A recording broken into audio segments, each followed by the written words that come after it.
नमस्कार। एक बार दैत्यराज बलि ने स्वर्ग पर आक्रमण कर दिया। आक्रमण इतना भीषण था कि देवता लोग संभल नहीं पाए। ऋषि दुर्वासा के श्राप के कारण देवराज इंद्र ने स्वयं को बलि का सामना करने में असमर्थ पाया। देवता लोग पराजित हुए और स्वर्ग पर दैत्यराज बलि का अधिकार हो गया। बलि कौन था? राजा बलि प्रहलाद के पुत्र का पुत्र था। ओ प्रहलाद जिनको बचाने के लिए भगवान नरसिंह अवतार लिए थे। बलि को तीनों लोकों पर अधिकार हो गए जाने से देवताओं में हाहाकार मच गया। वे ब्रह्मा जी के पास गए और ब्रह्मा जी को लेकर के विष्णु भगवान के पास पहुंचे।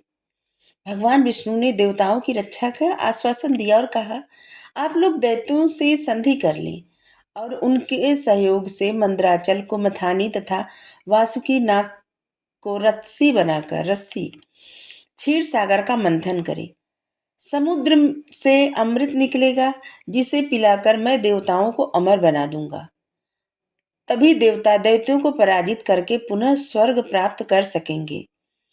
इंद्र की भी अलग अलग कथा है कि उन्होंने ऋषि दुर्वासा का दिया हुआ हार हाथी के पास फेंक दिए और हाथी उसको कुचल दी, और जिससे ऋषि दुर्वासा श्राप दिए थे कि इंद्र का राज्य वैभव सब खत्म हो जाएगा, चला जाएगा।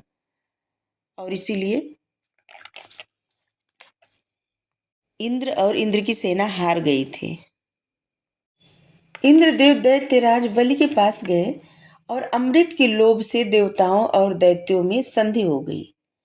देवताओं और दैत्यों ने मिलकर के मंदराचल पर्वत को उठा करके समुद्र तट की ओर ले जाने का प्रयास किया, किंतु असमर्थ रहे। अंत में स्मरण करने पर भक्त भयहारी भगवान पधारे। उन्होंने खेल खेल में ही भारी मंदराचल को उठा करके गरुड़ पर रख दिया और क्षण मात्र में ही क्षीर सागर के तट पर पहुंचा दिया। मंदराचल की मथानी और वासुकी नाग की रस्सी बना करके समुद्र मंथन प्रारंभ हुआ। ये समुद्र मंथन क्या है? ये समुद्र मंथन एक जो कथा है ना, ये इंसान खुद के अंदर अपने अंतरात्मा को मथने का भी है कि विष को जब खत्म करेंगे। पहले लोग मेडिटेट जब करते हैं, अपने आप पर ध्यान देते हैं, भक्ति के पथ पर चलते हैं, तो पहले क्या निकलता है? विष निकलता है।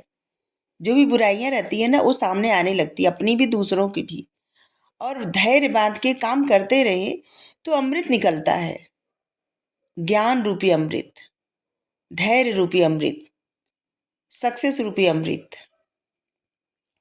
तो यही समुद्र मंथन है। भगवान ने मथानी को धंसते हुए देख करके स्वयं कच्छप रूप में मंदराचल को आधार प्रदान किया, जिससे अच्छे से मथ सके।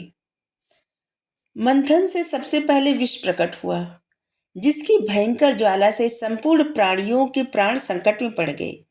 लोक कल्याण के लिए भगवान शंकर ने उस विष का पान किया। इसके बाद समुद्र से लक्ष्मी, कौस्तुभमणि, पारिजात पुष्प, सुरा, धन्वंतरी, चंद्रमा, पुष्पक, एरावत, पांचजन्य शंख, रंभा, कामधेनु, कामधेनु गाय, उच्चश्रवा घोड़ा, अमृत और कुंभ निकले। अमृत कुंभ मतलब अमृत का घड़ा, कुंभ मतलब था घड़ा। अमृत कुंभ निकलते ही धन्वंतरी के हाथ से अमृत पूर्ण कलश छील करके दैत्य लेकर के भागे, क्योंकि उनमें से प्रत्येक सबसे पहले अमृत पीना चाहता था। उनमें जरा भी धैर्य नहीं था और कलश के लिए छीना झपटी चल रही थी और देवता लोग निराश खड़े थे। अचानक वहां एक बहुत ही अद्वितीय सौंदर्यशालिनी नारी प्रकट हुई। असुरों ने उनके सौंदर्य से प्रभावित होकर के उनसे मध्यस्थ बनकर अमृत बांटने की प्रार्थना की। वास्तव में भगवान ही दैत्यों को मोहित करने के लिए मोहिनी रूप धारण करके आए थे। मोहिनी रूपधारी भगवान ने कहा, मैं जैसे भी विभाजन का कार्य करूं, चाहे वह उचित हो या अनुचित, तुम लोग बीच में बाधा उपस्थित मत करना। वचन दो पहले, तभी मैं बांटूंगी अमृत, तभी मैं इस कार्य को करूंगी। सभी ने इस शर्त को स्वीकार कर लिया। सभी ने कहा, हाँ, हमें शर्त स्वीकार है। देवता और दैत्य अलग अलग पंक्तियों में बैठ गए। जिस समय भगवान मोहिनी रूप में देवताओं को अमृत पिला रहे थे, राहु धैर्य न रख सका। वह देवताओं का रूप धारण करके सूर्य चंद्रमा के बीच में बैठ गया। जैसे ही उसे अमृत का घूंट मिला, सूर्य चंद्रमा ने संकेत कर दिया। भगवान मोहिनी रूप का त्याग करके शंख चक्रधारी विष्णु भगवान बन गए और तुरंत ही राहु का मस्तक काट डाला। असुरों ने इसे छल समझा और अपने अस्त्र शस्त्र उठा लिए। भयंकर देवासुर संग्राम हुआ। अमृत के प्रभाव से देवता अमर हो चुके थे और उसके साथ उनके साथ भगवान विष्णु का आशीर्वाद भी था।